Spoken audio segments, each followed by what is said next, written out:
Parte 5. A única maneira de aprender é vivendo. Nora olhou em volta e se viu deitada na própria cama. Verificou o relógio no pulso. Passava 1 minuto da meia-noite. Ela acendeu a luz. Esta era sua vida exata, mas ia ser melhor porque estaria vivo nesta aqui, se eu voltarei de verdade. Mas onde ele está? Voltes. Ela se levantou da cama. Voltes. Ela procurou em todo o apartamento e não conseguiu encontrá-lo em lugar nenhum. A chuva tamborilava nas vidraças, aquilo não havia mudado. Sua nova caixa de antidepressivos estava na bancada da cozinha. O teclado permanecia encostado à parede, silencioso. Volte-se. Lá estava sua muda de yuca e os 3 pequenos cactos em vaso. Suas estantes com exatamente a mesma combinação de livros de filosofia, romances, manuais de yoga que nunca nem abriu, biografias de astros do rock e obras de divulgação científica. Uma National Geographic antiga com um tubarão na capa e uma edição da Elle de 5 meses atrás, que ela havia comprado só por causa da entrevista com Rowan Bailey. Nenhuma aquisição mais recente. Havia uma tigela ainda cheia de ração de gato. Ela procurou por toda parte, chamando o nome dele. Foi só quando voltou ao quarto e olhou debaixo da cama que o viu. Voltes, o gato não se mexia. Como seus braços não eram compridos o suficiente para alcançá-lo, ela empurrou a cama. Volte-se, venha! Volte! Sussurrou ela, mas assim que encostou no corpo gelado, ela soube, e foi invadida por uma onda de tristeza e confusão. Então se viu imediatamente de volta à biblioteca da meia-noite, encarando a senhora Elma, que dessa vez estava sentada em uma poltrona confortável, extremamente absorta em um dos livros. Eu não entendo, disse Nora. A senhora Elma manteve os olhos fixos na página que lia. Haverá muitas coisas que você não entenderá. Eu pedi pela vida onde Voltaire ainda estava vivo. Na verdade, não foi isso que você pediu. O quê? Ela abaixou o livro. Você pediu pela vida onde deixava Voltaire dentro de casa. Isso é totalmente diferente. É? É, totalmente. Veja bem, se você tivesse pedido pela vida onde ele ainda estava vivo, eu precisaria ter negado. Mas por quê? Porque ela não existe. Achei que todas as vidas existissem. Todas as vidas possíveis. Veja bem, acontece que Voltaire tinha um sério caso de... Ela consultou cuidadosamente o livro. Cardiomiopatia restritiva. Um caso grave da doença com a qual ele nasceu. E que estava destinado a fazer o coração dele parar de funcionar ainda com pouca idade. Mas ele foi atropelado por um carro. Há uma diferença, Nora, entre morrer na rua e ser atropelado por um carro. Na sua vida raiz, Voltaire viveu mais do que em quase qualquer outra vida, tirando a que você acabou de encontrar, onde ele morreu apenas 3 horas atrás.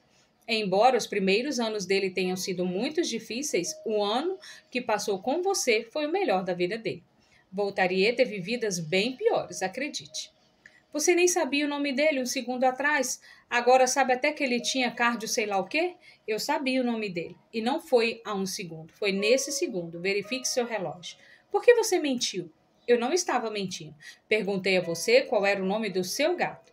Nunca disse que não sabia qual era. Entende a diferença? Eu só queria que você dissesse o nome dele para que se sentisse alguma coisa. Nora estava fumegando agora. Isso é pior ainda. Você me mandou para aquela vida sabendo que Voltes estaria morto. E Voltes estava morto. Então nada mudou. Os olhos da senhora Elma cintilaram de novo, tirando você. Como assim? Você não se vê mais como uma péssima dona de gato. Você cuidou do Voltaire da melhor forma possível e imaginável. Ele a amava tanto quanto você o amava.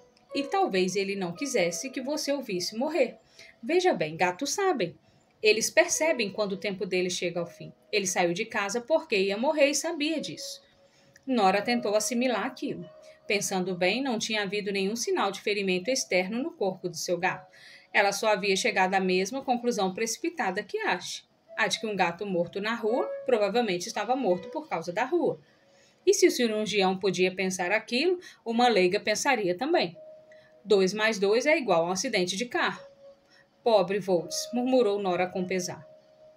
A senhora Elma sorriu, como uma professora que via uma lição sendo compreendida. Ele a amava, Nora. Você cuidou dele tão bem quanto qualquer um poderia cuidar. Vá e consulte a última página do livro dos arrependimentos. Nora viu que o livro estava no chão. Ela se ajoelhou ao lado do exemplar. Eu não quero abrir este livro de novo. Não se preocupe, será mais seguro desta vez. Apenas se atém à última página. Depois de ir para a última página, ela viu um de seus últimos arrependimentos. Não conseguir tomar conta de voltar e ir direito. Sumir lentamente do papel.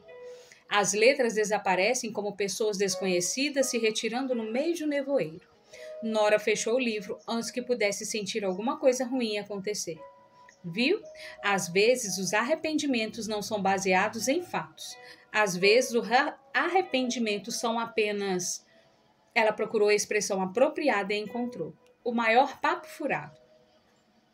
Nora tentou resgatar na memória de seu tempo da escola para lembrar se a senhora Elma havia usado a expressão papo furado antes, e tinha quase certeza de que não. Mas ainda não entendo por que você me deixou entrar naquela vida se sabia que Voltz estaria morto de qualquer jeito. Você podia ter me contado. Poderia só ter me dito que eu não era uma péssima dona de gato. Por que não fez isso? Porque, Nora, às vezes a única maneira de aprender é vivendo. Parece difícil. Sente-se, convidou a senhora Elma num assento de verdade. Não está certo você aí ajoelhada no chão. E Nora se virou e viu uma poltrona atrás dela que não havia notado antes. Era uma poltrona antiga, de mogno e couro com botões eduardiana talvez, com suporte para livros em bronze acoplados a um dos braços. Permita-me fazer uma pausa por um instante. Nora se sentou. Ela olhou para o relógio no pulso. Não importava o tamanho da pausa que ela fizesse, continuava sendo meia-noite. Ainda não gosto disso. Uma vida de tristeza já foi o suficiente. Qual é o sentido de arriscar mais vidas assim? Tudo bem, a senhora Elma deu de ombros. O quê? Não vamos fazer nada então. Você pode simplesmente continuar aqui na biblioteca com todas essas vidas à espera nas prateleiras e não escolher nenhuma. Nora sentiu que a senhora Elma estava tramando alguma coisa, mas fez o jogo dela. Tudo bem. Então Nora só ficou ali parada enquanto a senhora Elma pegou o livro de novo. Parecia injusto aos olhos de Nora que a senhora Elma pudesse ler as vidas sem entrar nelas. O tempo passou, embora tecnicamente óbvio não tenha passado. Nora poderia ter continuado ali para sempre, sem nunca sentir fome, nem sede, nem cansaço, mas podia, o que parecia, ficar entediada. Conforme o tempo seguia parado, a curiosidade de Nora sobre as vidas ao redor dela crescia aos poucos. Provou-se quase impossível ficar em uma biblioteca e não querer tirar coisas das prateleiras. Por que você não pode só me dar uma vida que sabe que é uma vida boa? Perguntou ela de repente. Não é assim que esta biblioteca funciona. Nora tinha outra pergunta. Com certeza, na maioria das vidas, eu vou estar dormindo agora, não vou? Em muitas, sim. O que acontece então? Você dorme e acorda naquela vida. Não há nada com que se preocupar. Mas se está nervosa, pode tentar uma vida onde seja outra hora. Como assim? Não está de noite em todos os lugares, está? O quê? Há uma quantidade infinita de universos possíveis nos quais você vive. Está mesmo querendo dizer que todos existem no horário de Greenwich? Óbvio que não, respondeu Nora. Ela se deu conta de que estava prestes a ceder à pressão e escolher outra vida. Lembrou das baleias Jubarte. Lembrou da mensagem sem resposta. Eu queria ter ido para a Austrália com a Izzy. Gostaria de experimentar essa vida. Uma ótima escolha. O quê?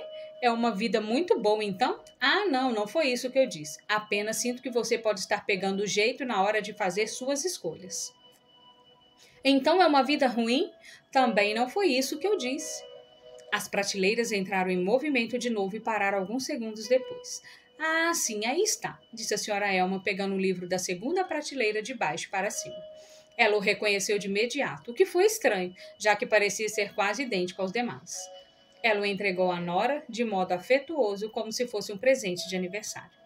Pronto, você sabe o que fazer. Nora hesitou. E se eu estiver morta? Perdão? Quer dizer, em outra vida. Deve haver outras vidas nas quais morri antes de hoje. A senhora Elma pareceu intrigada. Não é isso que você queria? É, mas... Sim, você morreu uma quantidade infinita de vezes antes de hoje. Acidente de carro, overdose, afogamento, intoxicação. alimentar, engasgada com uma maçã, engasgada com um cookie, engasgada com cachorro-quente vegano, engasgada com cachorro-quente não vegano, de cada doença possível de desenvolver ou contrair. Você morreu de toda maneira viável, a qualquer hora imaginável. Então eu poderia abrir um livro e simplesmente morrer. Não instantaneamente. Assim como no caso de Voltaire, as únicas vidas disponíveis aqui são, vidas. Quer dizer, você poderia morrer naquela vida, mas não teria morrido antes de entrar nela, porque esta biblioteca da meia-noite não é uma biblioteca de fantasmas, não é uma biblioteca de cadáveres, é uma biblioteca de possibilidades.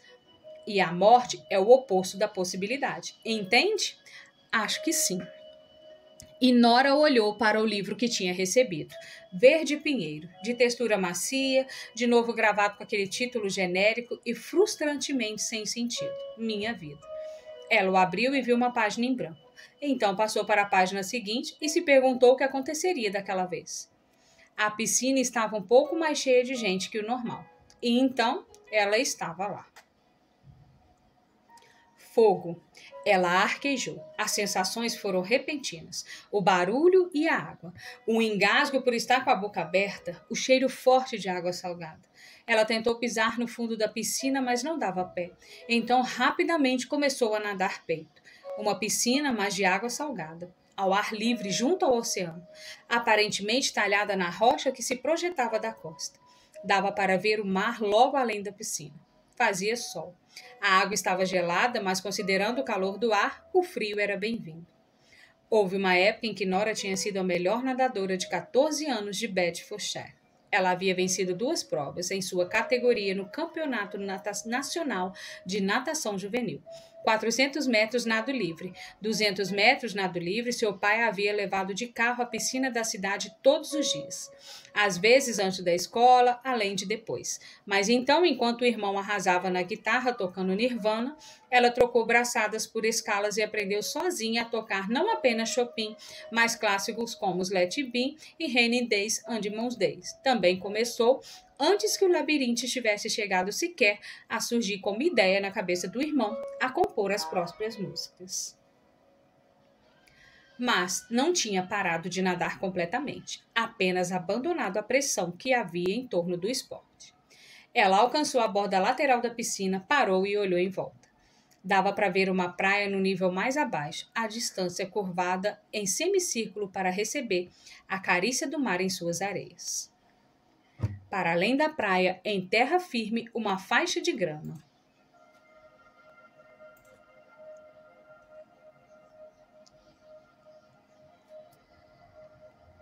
Um parque completo com palmeiras e passeadores de cães ao longe. Mas além, casas e condomínios de prédios baixos e tráfego deslizando por uma estrada costeira. Ela havia visto fotos de Byron Bay e não era bem assim. Esse lugar, onde quer que fosse, parecia um pouco mais povoado e desenvolvido. Ainda um paraíso para surfistas, mas também urbano. Ao voltar de novo a atenção para a piscina, notou um homem sorrindo para ela enquanto ajeitava os óculos de natação. Será que conhecia este homem? Ela receberia bem este sorriso nesta vida? Como não tinha a menor ideia, retribuiu com um pequeno sorriso educado. Ela se sentiu como uma turista não familiarizada com a moeda local, sem saber quanto dar de gorjeta.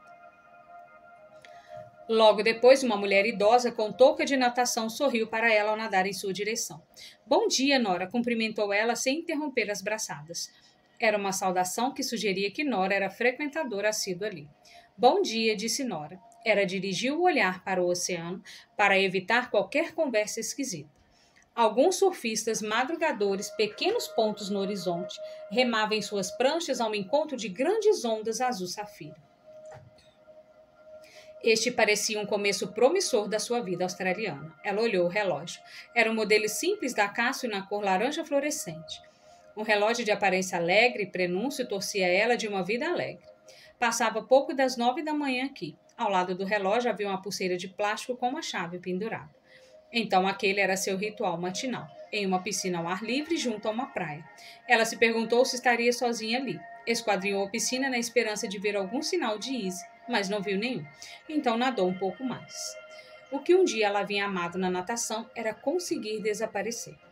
Na água, seu foco se tornava tão cristalino que ela não pensava em mais nada. Quaisquer preocupações com a casa ou a escola sumiam. A arte de nadar, como supunha qualquer arte, tinha a ver com cristalinidade. Quanto mais a pessoa se concentrava na atividade, menos se concentrava em todo o restante. Meio que deixava de ser ela mesma e se tornava aquilo que estava fazendo. Mas foi difícil para Nora continuar focada quando percebeu que os braços e o músculo peitoral maior doíam. Ela deduziu que já havia nadado por um bom tempo e provavelmente estava na hora de sair da piscina. Avistou uma placa.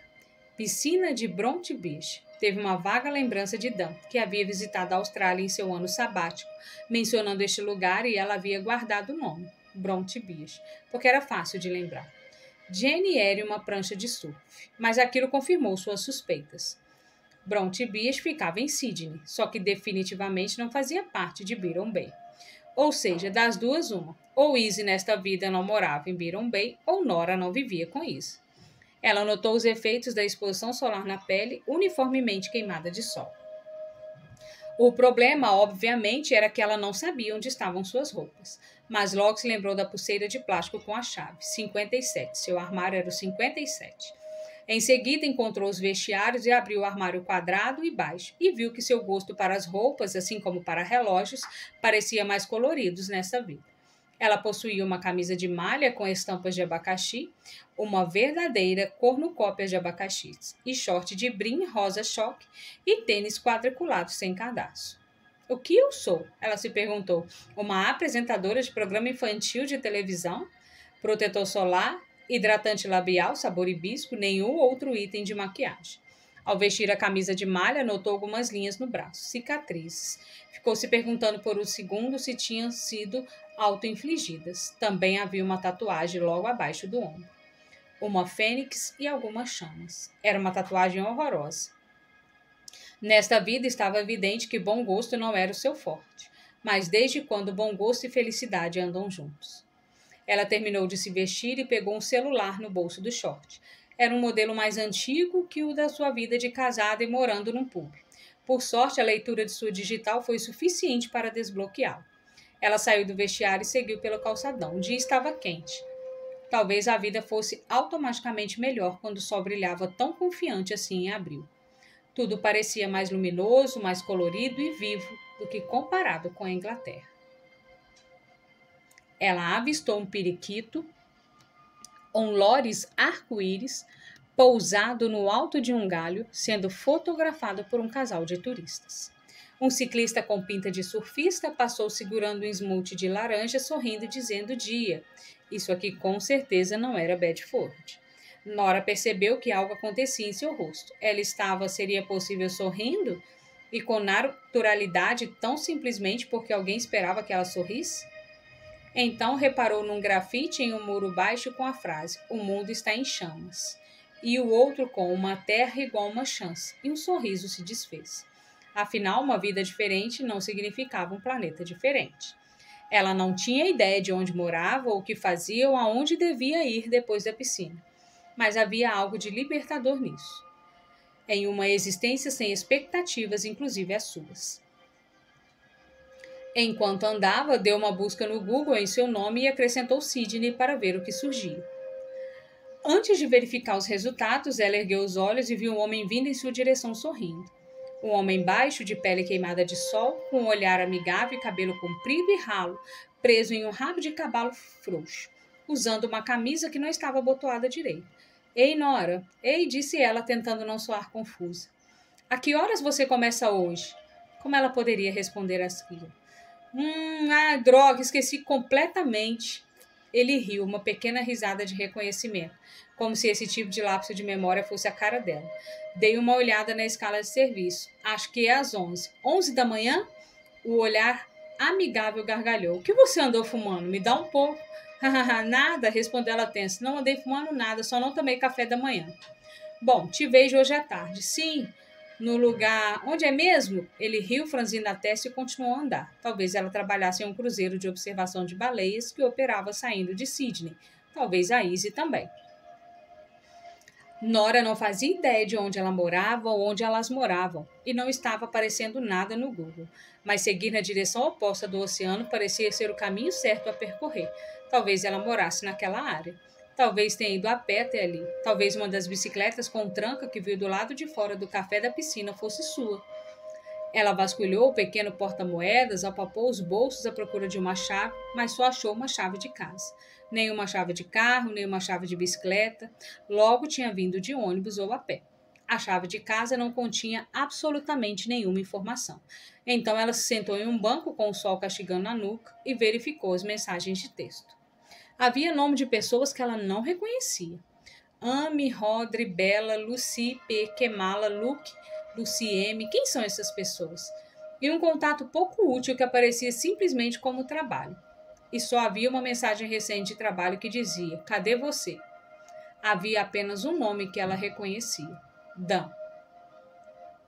Seu coração afundou no peito quando clicou na mensagem mais recente dele. Ei, Nó, espero que esteja tudo bem em Oz. Isso vai soar ou meio brega ou esquisito, mas vou compartilhar mesmo assim. Ontem à noite sonhei com o pub. Foi um sonho tão bom, a gente estava tão feliz. Enfim, não liga para essa esquisitice. Essa mensagem é só para dizer uma coisa. Adivinha para onde eu vou em maio? Austrália, primeira vez depois de mais de uma década. Vou a trabalho. Estou trabalhando com a agência marítima e a de guarda costeira do Reino Unido. Seria ótimo colocar o papo em dia, ou só tomar um café, se você estiver disponível. Beijos, D. Aquilo era tão estranho que Nora quase gargalhou, mas em vez disso tossiu. Pensando bem, talvez não estivesse tão em forma nessa vida. Ela se perguntou quantos Dans existiam no mundo, sonhando com coisas que iriam odiar depois de conquistadas, e quanto mais estariam arrastando outras pessoas para sua delirante ideia de felicidade. O Instagram parecia ser a única rede social que ela usava ali, e aparentemente só postava fotos com poema. Ela se permitiu um momento para ler um deles. Fogo, cada parte de si, que mudou, que se feriu, por causa do riso no recreio ou do conselho dos adultos. Havia muito esquecidos e a dor dos amigos já mortos. Ela recolheu os pedaços do chão como serragem e os transformou em combustível, em fogo, e queimou, brilho intenso para sempre. Aquilo era perturbador, mas era, no fim das contas, só um poema. Rolando pelos e-mails, ela encontrou um enviado para Charlotte, flautista de uma banda Celi com senso de humor ácido e que havia sido a única amiga de Nora na teoria das cordas, antes que ela se mudasse de volta para a Escócia. Oi, Char. Espero que esteja tudo bem com você. Feliz que deu tudo certo no aniversário. Pena que eu não pude ir. Está tudo bem na ensolarada Sydney. Enfim, rolou a mudança para o apartamento novo. É bem perto de Bronte Beach. Lindo. Bairro cheio de cafés e charme. Também arrumei um emprego novo. Toda manhã nado em uma piscina de água salgada e toda noite tomo uma taça de vinho australiano ao pôr do sol. A vida é bela. Endereço 229 Darling Street, Bronte, Austrália, Nora, beijos. Havia algo de podre ali. O tom vago, a animação forçada, como se estivesse escrevendo para uma tia distante. O bairro cheio de cafés e charme parecia ter saído de uma resenha de TripAdvisor. Ela não falava com Charlotte, aliás, com ninguém assim. Também não fazia menção a Izzy. Enfim, rolou a mudança para o apartamento novo. Seria minha mudança ou nossa mudança? Charlotte sabia da Izzy, por que não a mencionar? Em breve iria descobrir. De fato, 20 minutos depois, ela estava parada no hall de entrada do seu apartamento, encarando 4 sacolas de lixos que precisavam ser descartadas. A sala parecia pequena e deprimente.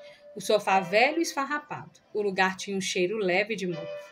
Havia um pôster do videogame Angel na parede e um cigarro eletrônico sobre a mesinha de centro, com adesivo de uma folha de marijuana. Uma mulher estava vidrada na tela, atirando na cabeça de zumbis. A mulher tinha cabelo curto azul e por um instante Nora achou que pudesse ser Izzy. Oi, disse Nora. A mulher se virou. Não era Izzy. Ela tinha olhos sonolentos e uma expressão vaga, como se os zumbis em que estava atirando a tivessem infectado. Devia ser uma pessoa perfeitamente decente, mas não alguém que Nora já tivesse visto antes. Ela sorriu. Ei, como está indo o novo poema? Ah, está indo muito bem, obrigado.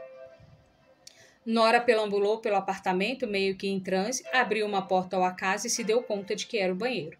Ela não precisava fazer nada no banheiro, mas precisava de um segundo para pensar. Então fechou a porta e lavou as mãos, observando a água descer pelo ralo no espiral em sentido contrário. Ela olhou para o chuveiro. A cortina amarelo fosco estava suja de um jeito meio república de estudantes. Era isso que este lugar a fazia lembrar.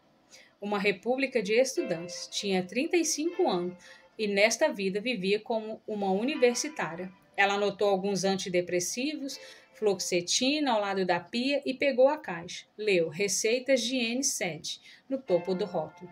Baixou o olhar para o braço e viu a cicatriz de novo. Era estranho ter o próprio corpo oferecendo as pistas de um mistério. Havia uma revista no chão ao lado da lixeira, uma National Geographic. A edição com buraco negro na capa que ela estivera lendo em outra vida, do outro lado do mundo ontem mesmo. Ela deduziu que a revista era sua, levando em conta o fato de que sempre havia gostado de ler a National Geographic e era conhecida até recentemente por comprar exemplares físicos quando lidava na telha, já que nenhuma versão online fazia jus às fotos.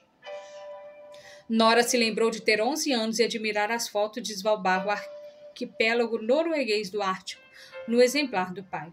O lugar parecia tão vasto, desolado e poderoso, e ela tinha se perguntado como seria ficar no meio dele, como cientistas exploradores no artigo, passando o verão fazendo algum tipo de pesquisa geológica. Ela recortou as fotos que acabaram no quadro de cortiça de seu quarto. E por muitos anos na escola tinha se dedicado com afinco à ciência e geografia para que pudesse ser como aqueles cientistas do artigo. E passar os verões entre montanhas congeladas e fiordes, quando papagaios no mar voavam acima de sua cabeça. Mas, depois da morte do pai, e depois de ler Além do Bem e do Mal, de Nietzsche, Nora decidiu que a filosofia parecia ser a única matéria que combinava com a sua repentina intensidade interior. E B, ela queria mais ser uma estrela do rock do que cientista. Depois de sair do banheiro, Nora voltou para sua misteriosa colega de apartamento. Então ela se sentou no sofá e esperou alguns instantes observando. O avatar da mulher levou um tiro na cabeça. Vaza, zumbi do caralho, rosnou a mulher alegremente para a tela. Ela pegou o cigarro eletrônico. Nora se perguntou como conhecia essa mulher. Estava presumindo que dividisse um apartamento. Tenho pensado no que você disse. O que foi que eu disse? Perguntou Nora. Sobre ser babá de gato, sabe? Você queria tomar conta daquele gato. Ah, é? Sim, eu me lembro. Péssima ideia, cara. Sério? Gatos? O que tem? Eles têm um parasita. Toxoplasma, alguma coisa. Nora sabia o que era. Tinha aprendido isso quando era adolescente, no estágio no Centro de Resgate de Animais de Bedford. Toxoplasmose. Isso, pois é, eu estava ouvindo esse podcast e tem essa teoria de que um grupo internacional de bilionários infectou os gatos com parasita para poder dominar o mundo, deixando os seres humanos cada vez mais burros. Quer dizer, pensa só, tem gato por todo o campo. Eu estava falando com o Jared sobre isso e Jared disse, Jojo, o que você anda fumando? E eu, tipo, a parada que você me deu. Aí ele, eu sei. Então ele me contou sobre os gafanhotos. Gafanhotos? Você sabe o que está rolando com os gafanhotos? Perguntou Jojo. O quê? Eles estão se matando todos porque esse verme parasita cresce dentro deles até se tornar tipo uma criatura aquática adulta. E quando se desenvolve, assume o controle do cérebro do gafanhoto. Daí o gafanhoto pensa. Ei, eu gosto muito de água, então mergulha na água e morre. E isso está acontecendo direto. Pode procurar no Google, pesquisa gafanhoto suicida. Enfim, a parada é que as elites estão matando a gente através dos felinos, e por isso você devia ficar longe deles. Nora não pôde deixar de pensar como esta vida era diferente da versão que havia idealizado. Ela havia imaginado Izzy e ela a bordo de um navio perto de Byron Bay, maravilhadas com o esplendor das baleias jubarte. E, no entanto, ali estava ela, dividindo um apartamento que fedia a maconha em Sydney com uma teórica da conspiração que nem deixava Izzy chegar perto de um gato. O que aconteceu com a Izzy? Nora se deu conta de que havia feito a pergunta em voz alta. Jojo pareceu confusa. Izzy, sua velha amiga, é aquela que morreu? As palavras chegaram tão depressa que Nora quase não conseguiu absorvê-las. O quê? A garota do acidente do carro. O quê? Jojo continuava parecendo confusa enquanto espirais de fumaça pairavam à frente do seu rosto. Tá tudo bem, Nora. Ela ofereceu o cigarro. Quer também? Não, estou bem, obrigada. Jojo soltou uma risadinha. Que milagre! Nora pegou o celular, entrou na internet, digitou Isabel Ishi no campo de busca. Em seguida, clicou em notícias. Lá estava, uma manchete, acima de uma fotografia do rosto queimado de sol de Izzy sorrindo. Britânica morta em colisão na na NSW. Uma mulher, 33 anos, foi morta e 3 pessoas hospitalizadas ao sul de Coffs Harbour na noite passada, quando o Toyota Corolla da mulher bateu em um carro vindo na direção oposta na Pacific Highway. A motorista, identificada como a cidadã britânica Isabel Rich, morreu no local pouco antes das 21 horas. Ela era a única passageira do Toyota. De acordo com a amiga com quem dividia apartamento, Nora Sheed, Isabel estava voltando de Sydney para Byron Bay a fim de comparecer à festa de aniversário de Nora. Isabel havia começado a trabalhar recentemente para Byron Bay Tours, observação de baleias. Estou completamente arrasada, disse Nora. Nós viemos juntas para a Austrália faz só um mês e Izzy tinha planejado ficar aqui o máximo de tempo possível. Ela era uma força da natureza tão grande que parece impossível imaginar o mundo sem ela. Izzy estava tão empolgada com o novo trabalho, é tudo tão triste e difícil de entender. Todos os passageiros do outro carro sofreram ferimentos e o motorista, Chris Daly, deve ser levado de helicóptero para o hospital em Baringa. A polícia de Nova Gales do Sul pede que qualquer testemunha da colisão se apresente para ajudar na investigação. Ai, meu Deus, sussurrou Nora para si mesma, sentindo-se tonta. Izzy. Ela sabia que Izzy não estava morta em todas as suas vidas, ou até nem na maioria delas, mas nesta que era real. E a dor que Nora sentia era também real. A dor era familiar, assustadora e repleta de culpa. Antes que pudesse processar qualquer coisa direito, o celular tocou. Dizia trabalho. Uma voz de homem, um sotaque arrastado. Onde você está? O quê? Devia ter chegado aqui meia hora atrás. Onde? No terminal de ferry, você vai vender os ingressos. Esse é o número certo, né? É com a Nora Sheed que eu estou falando, né? É uma delas, Nora suspirou enquanto desaparecia devagar.